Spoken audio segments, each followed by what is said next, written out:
I'm a taxpayer! You can't do this to me! Keep walking. We're just going to the car. Watch your step. I didn't do anything! Stay calm. Sit down for me. No! Stop! You're hurting me! Ma'am, bend at the waist. Sit back inside. Unbelievable! Not allowed. I'll pay your calories. Door secure. Copy that one. This woman thought she could destroy an innocent man's life with one phone call until the officer who showed up changed everything. Her name was Beverly Hutchins, 42 years old, marketing director, mother of 2. And on a Tuesday afternoon in a grocery store parking lot, she decided that a black man owed her money for damage he didn't cause. Before we continue, let me take this opportunity to thank you so much for supporting our channel. Just choosing to watch our video means a lot to us.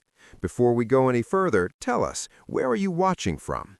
Drop your city or country below. And don't forget to like and subscribe if this is your first time here. Terrence Williams had just loaded groceries into his truck when Beverly appeared beside his driver's side door. She pointed at a dent on her white SUV, deep, fresh, right above the rear wheel well. "You hit my car." Terrence looked at her, then at the dent, then at his truck, parked 3 feet away, facing the opposite direction. "Ma'am, I didn't hit your car." "Yes, you did. I saw you." "I've been parked here the whole time. I just came out of the store." Beverly crossed her arms. "I don't care what you say. You're paying for this."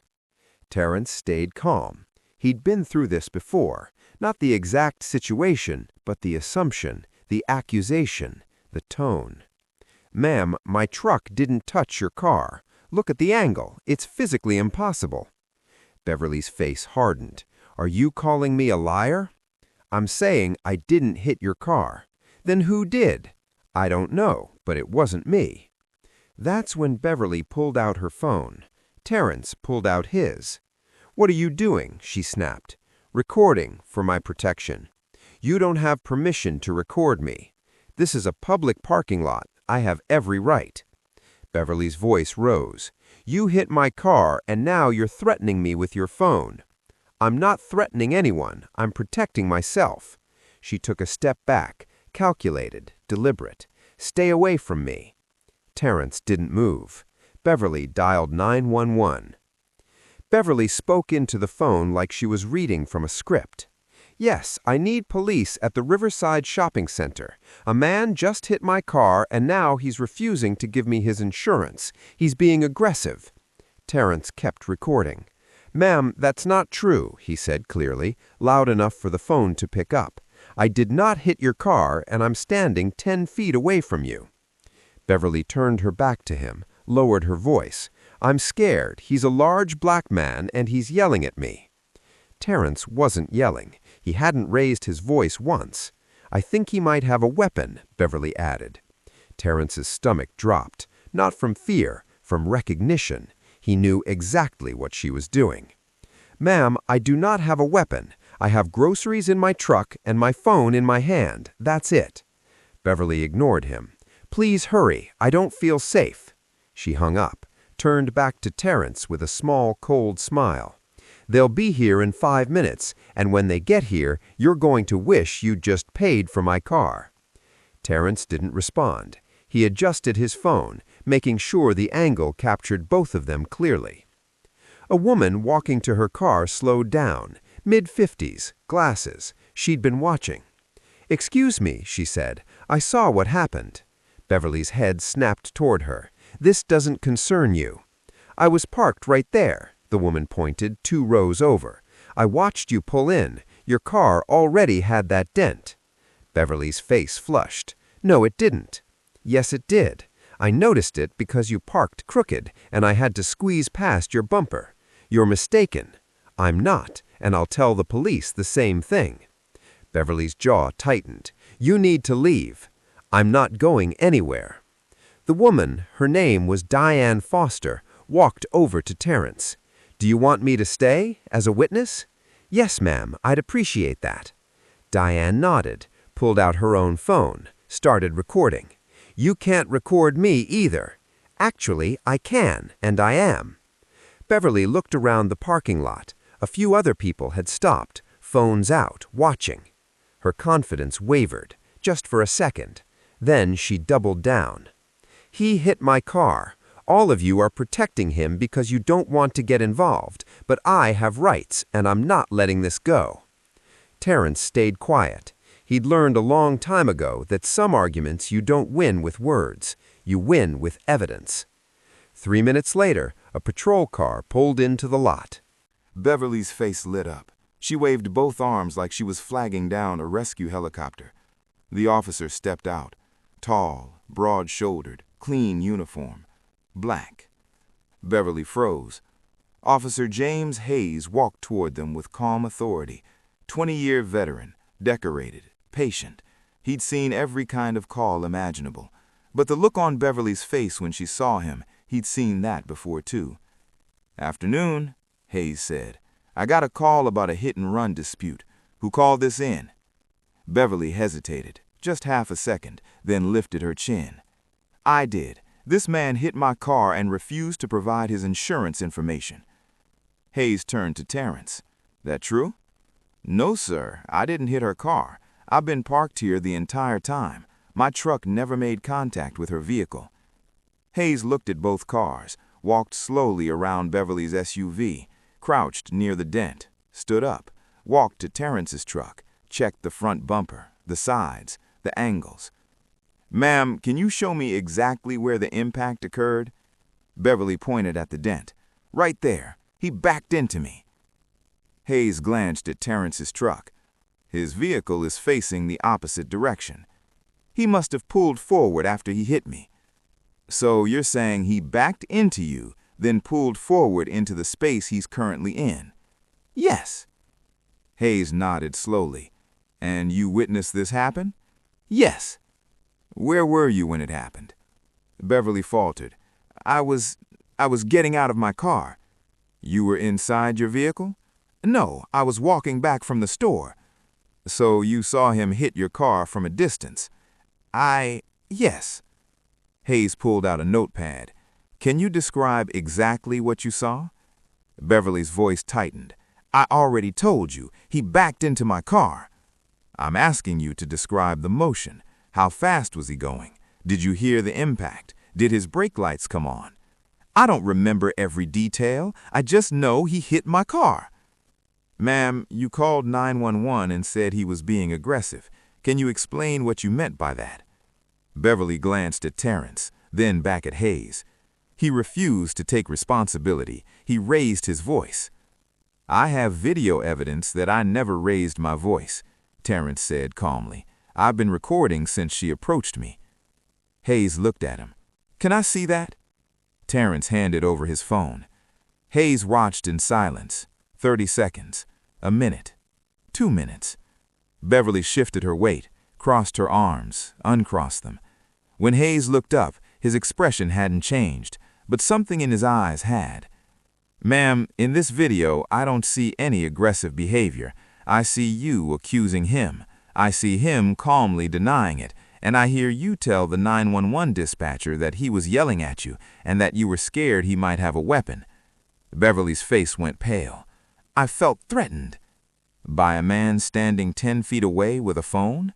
He was intimidating me. Hayes turned to Diane. "Ma'am, did you witness any of this?" Diane stepped forward. "I saw the whole thing. Her car already had that dent when she pulled in. I noticed it because she parked crooked. This man never touched her vehicle, and he never raised his voice or acted aggressive. She's lying." Beverly's hand started shaking. "She's covering for him." "I don't even know him," Diane said flatly. "I'm just telling the truth." Hayes looked around the parking lot. "Anyone else see what happened?" 2 more people stepped forward. Both confirmed the same thing. Beverly's car was already damaged. Terrence never hit it. Beverly's voice rose. "You're all lying. Why is everyone protecting him?" Hayes stayed calm. "Ma'am, I need to see your driver's license and insurance." "Why? He's the one who hit my car." "License and insurance, now." Beverly fumbled with her purse, pulled out her wallet, hands trembling. She gave Hayes her license. He walked back to his patrol car, ran her information. Terrence stayed by his truck. Diane stood nearby. The other witnesses waited. Beverly paced, muttered to herself, checked her phone, typed something, deleted it. 5 minutes later, Hayes returned. His expression had shifted. "Miss Hutchins, I need to ask you something. Have you filed any insurance claims in the last 6 months?" Beverly's eyes widened. "That's none of your business." "It is if you're filing a false report." "I'm not filing a false report. He hit my car." Hayes pulled out his own phone, made a call, spoke quietly, hung up. "Miss Hutchins, I just spoke with your insurance company. You filed a claim 3 weeks ago for rear-end damage to your vehicle. The claim is still being processed." Beverly went silent. The dent on your car, the one you're accusing this man of causing, is from an accident you already reported, isn't it? Beverly's mouth opened, closed, opened again. That's not the same dent. Hayes walked to her SUV, took photos from multiple angles. The damage matches the photos from your insurance claim. Exact same location, same depth, same paint transfer. That's impossible.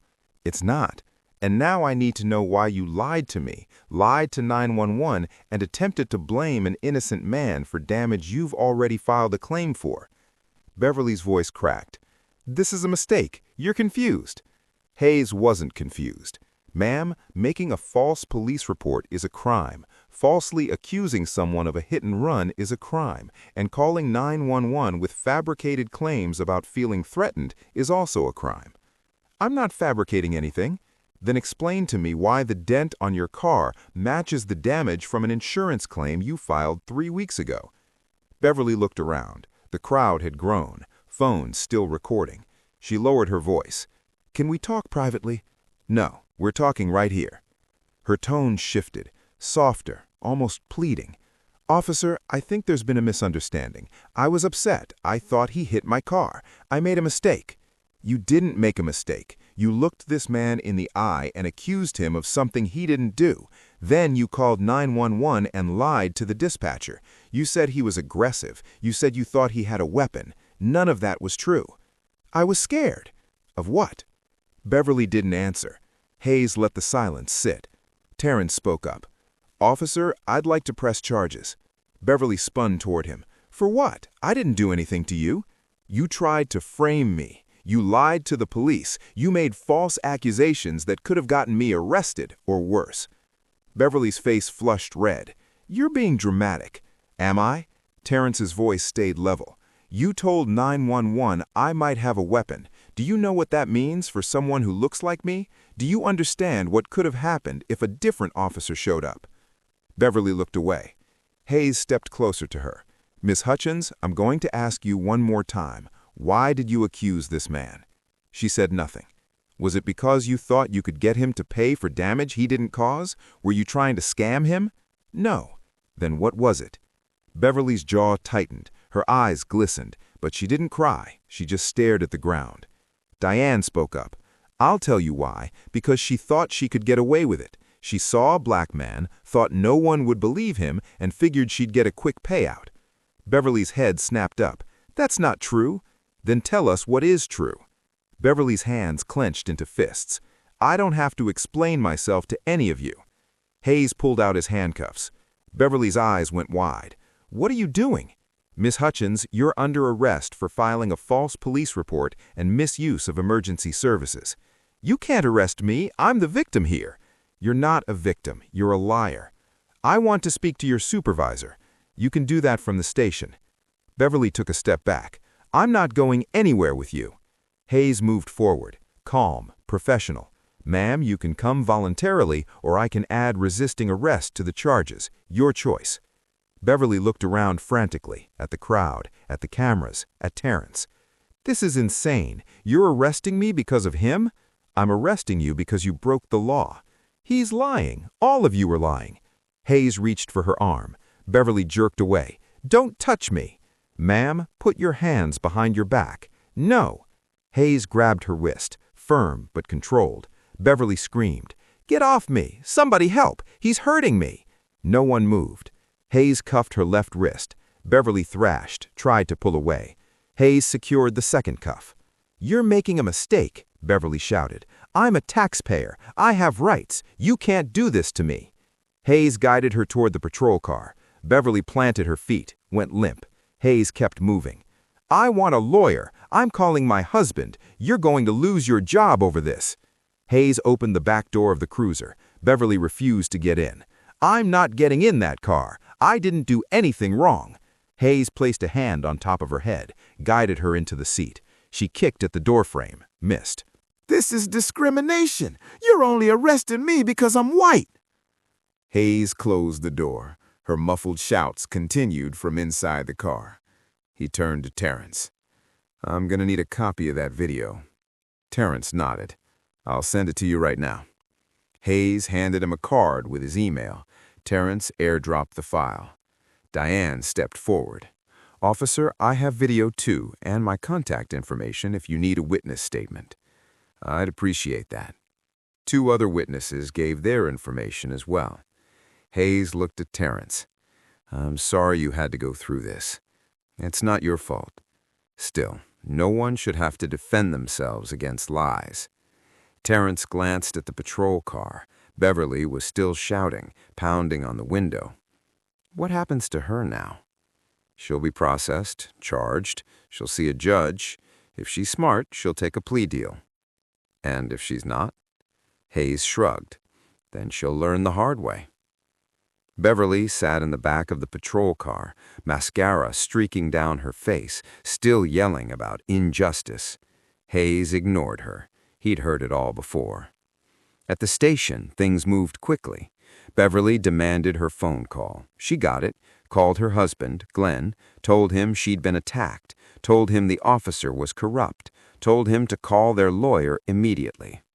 Glenn arrived 40 minutes later, confused, angry, ready to fight. Then he watched the video. Terrence's recording, Diane's recording, 2 other witness recordings, all from different angles, all showing the same thing. Beverly lied. Glenn sat in the waiting area with his head in his hands while his wife was processed inside. The charges were formal now: filing a false police report, misuse of 911 services, attempted fraud. Each one carried penalties, fines, possible jail time. But the legal consequences were just the beginning. Someone at the scene had posted the videos online. Within 3 hours, they'd gone viral.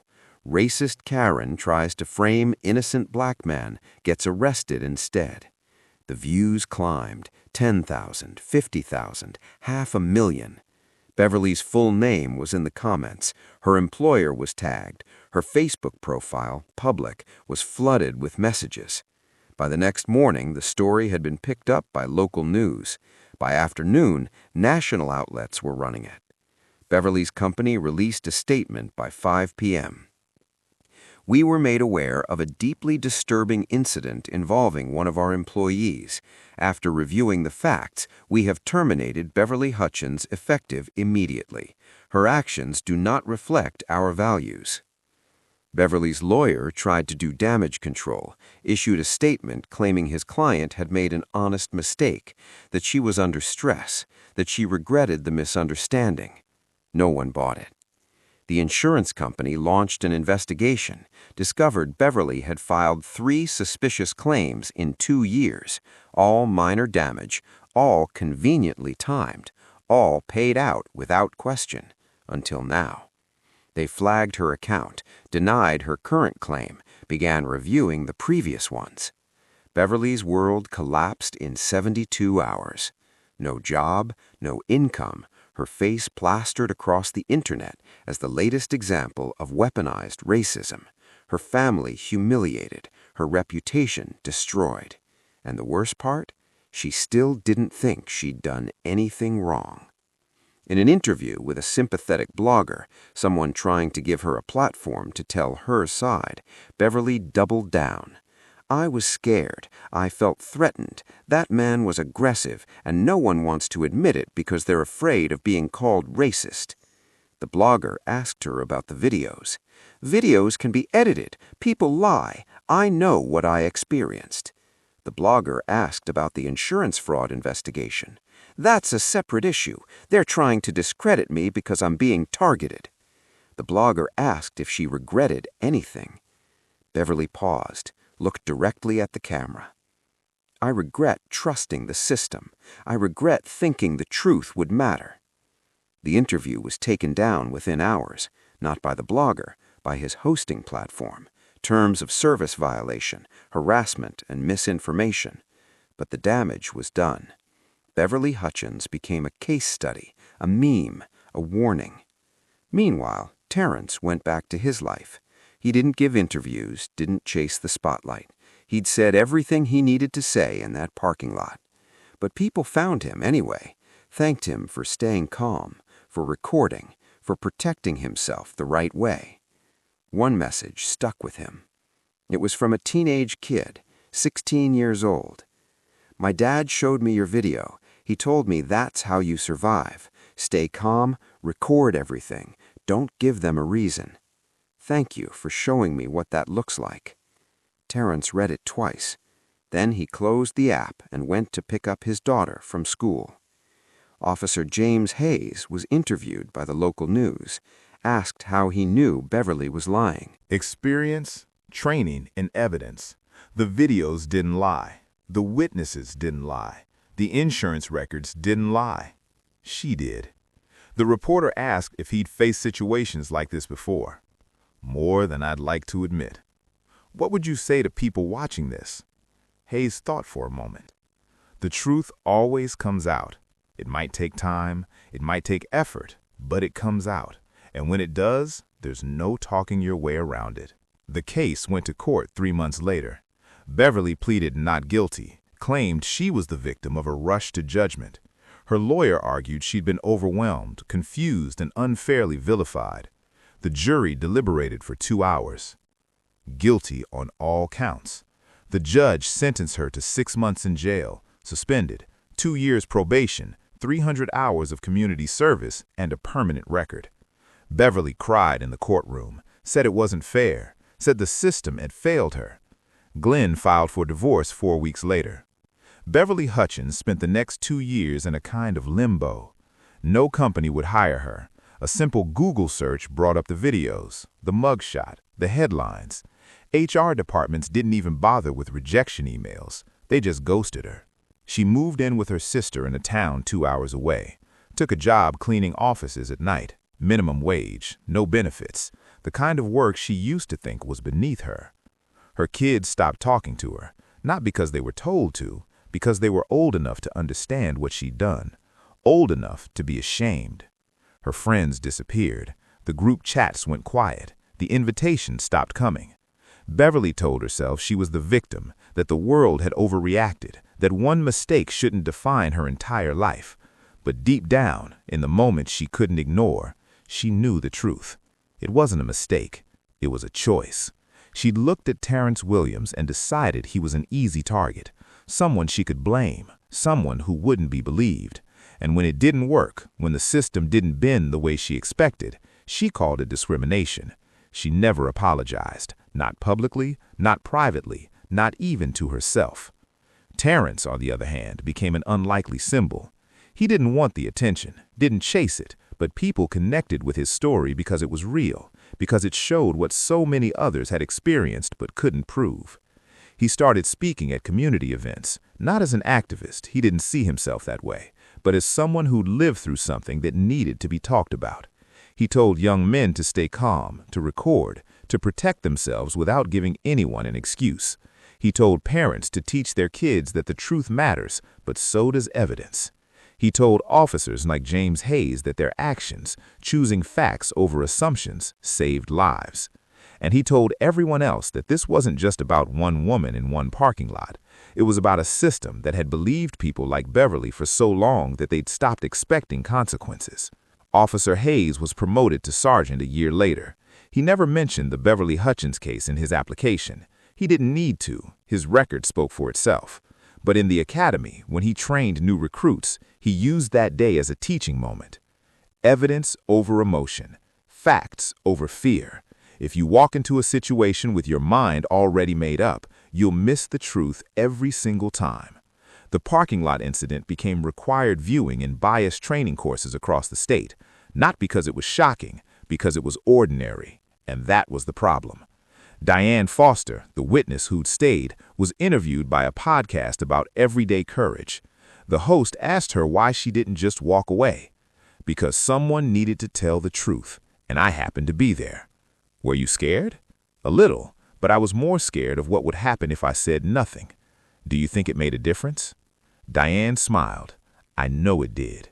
I got a message from Terrence's daughter. She's 12. She said, "Thank you for helping my dad." That's all the difference I needed. 2 years after the arrest, a documentary crew reached out to Terrence. They wanted to tell his story, offered him money, a platform, national exposure. He declined.